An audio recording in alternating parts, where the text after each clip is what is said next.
guys after the game last night and today? Well, I mean, I don't usually speak after games. It's emotional. You don't want to say nothing that you can't really walk back. And then also, you have to watch the game again. I may have seen something wrong, and if I say it then, I got to walk it back tomorrow. So I don't usually talk after games for that reason. But after watching it and today coming in, I really try to prepare us for a desperate team that we were playing yesterday, a team that hadn't won yet, lost two close games. That team is obviously Western Conference final team, so they got some toughness. And I try to prepare us for that, but we came out unprepared to compete at the level that we needed to compete at, and they showed us from the very first play. They didn't let us catch the ball. We wanted to catch it. Just it was just so many teachable moments in that game that we watched a little bit in film, talked about, and a lot of my messaging was just we have to be like not only physically but mentally we have to be ready to compete every night, no matter who it's against. Really good team, okay team. We have to be willing to commit to compete every night on both ends, and we weren't ready last night. That's something that Norman Powell said, coming in here. He understands the intensity from a championship perspective of how you have to bring that every single day. How do you try to, I guess, not convince, but how do you coach that with a team that hasn't, outside of Norm, hasn't been through it like you? Yeah. I mean, you really just have to continue to keep harping on things. Winning it's a mindset. It really is. It's a mindset, and it's not easy, right? It's not easy, and so you have to kind of figure out. Everybody wants to win. I mean, everybody wants to win. It's a great thing to do. It's fun to do that. But is everybody committed to do what it takes to actually win? It's really hard to do. And so that's kind of some of my talks with our guys today is, you know, who's actually willing to go through what it takes to go through to win. And it's tough to do. You got to be physically and mentally ready every single night. And sometimes you're banged up. Sometimes you're not feeling it. Sometimes it's the fifth game in 7, 8 days. It's tough. It's tough, but the really good teams do it. So it's not like it can't be done. Do you address that like you do with the other accountability teams? Of course, of course. And nothing changes with me. You know, we talk about it and we talk very candid about it. And there's nothing that ever changes as far as that's concerned. Obviously, Damien is a very good shooter. We know that. Yeah. Off to a bit of a slow start. Can you recall a time maybe in your career you had a similar situation and have you talked to him about it? Man, I had one. I felt like I had two of those a season, and one was usually in February. It was just the weirdest thing, man. I don't know how and why, Brooke. Like, I usually had two slumps a year where everything looked good, felt good, it just didn't go in. And obviously, Dame is, one of the greatest shooters of all time, and I think he's in the middle of trying to play the way that the coaches are asking him to play and figure out when he should be aggressive. And then, having to sometimes put his cape on and save us. And that's a tough place to be in, right? For me, I want Dame to always be aggressive. I want him to always be aggressive and be who you are. He's one of those players that you do what you do, and then we figure it out around you, right? That's who he is.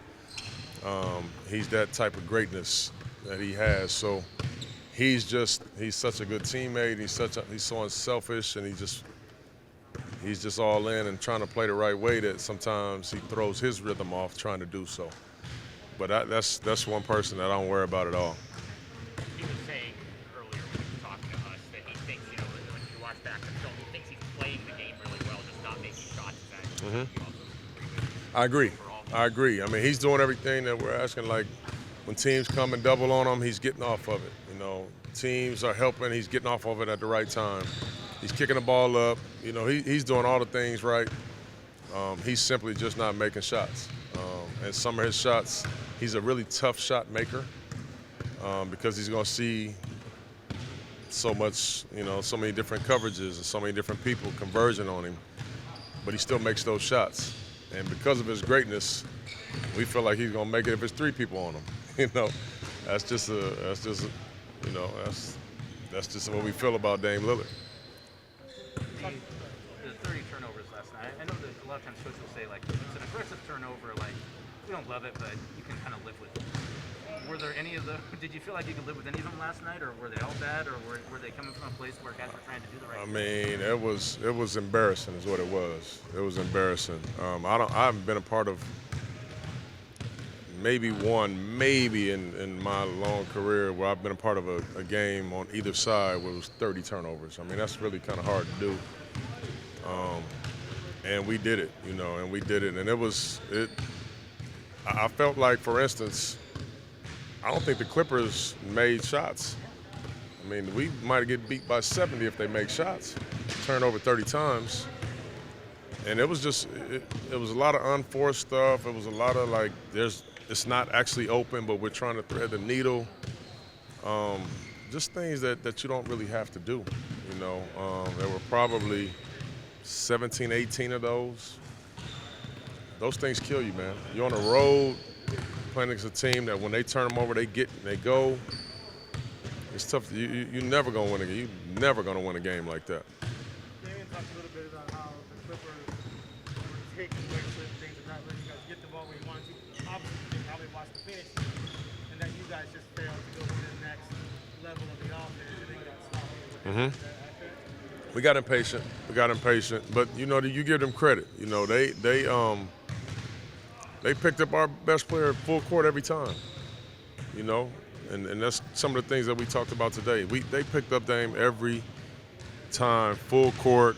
They denied him the ball. They did what they were supposed to do. On the flip side, Paul George is catching it everywhere he wanted to catch it, no resistance, getting where he wanted to go. We have to have that mindset too, right? Great players are great players. If you let them be comfortable, they're going to kill you. You make them uncomfortable, make them try to do something different.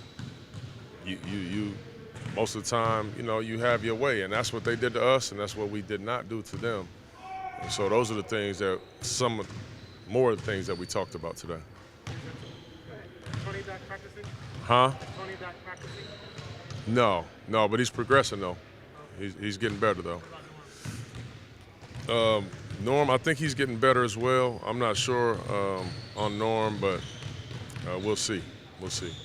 I'm hopeful. Hopeful that we can get him back soon. Like hoping for tomorrow versus hoping for Well, I mean, that'll be great, but I guess we'll probably know more in the morning. So I'm sure as a player, you had to learn how to recover from a really bad game. As a coach, what have you learned in the last 24 hours about how to recover and how to turn the page? Well, this is something that I kind of learned last year, you know, being an assistant coach. We had a game, we lost by 50 last year to Dallas. And I'm pretty sure y'all remember that. That was crazy. It was like 77 to 27 at the half. It was crazy. But we literally came in the next day. We didn't talk about it. We didn't show it. We just washed it off in the shower. You know what I'm saying? It was just like it never happened, even though it happened. And everybody will never forget it. But is this some of those times, like for instance, I didn't go over none of those turnovers today. I didn't go they know, you know, we could talk about it, they know. I went over mindset stuff, winning mentality, winning mindset. Certain plays in the game where I said, I could tell very early there was no way we was gonna win that game because of this. You know, and there was some plays where we fumbled it up, kicked it out, and we actually made a shot. And my point being, that was a great defensive possession for them. And even though we made that shot, if we have to work that hard to make a shot like that and they continue their defensive pressure, we're going to wear down. They're going to beat us. Well, that's who we got to be, you know. So all my stuff today was all teaching mindset, winning mindset things, not like principles and concepts. It was all mindset. You guys both on film and on the court? Yes. Yeah.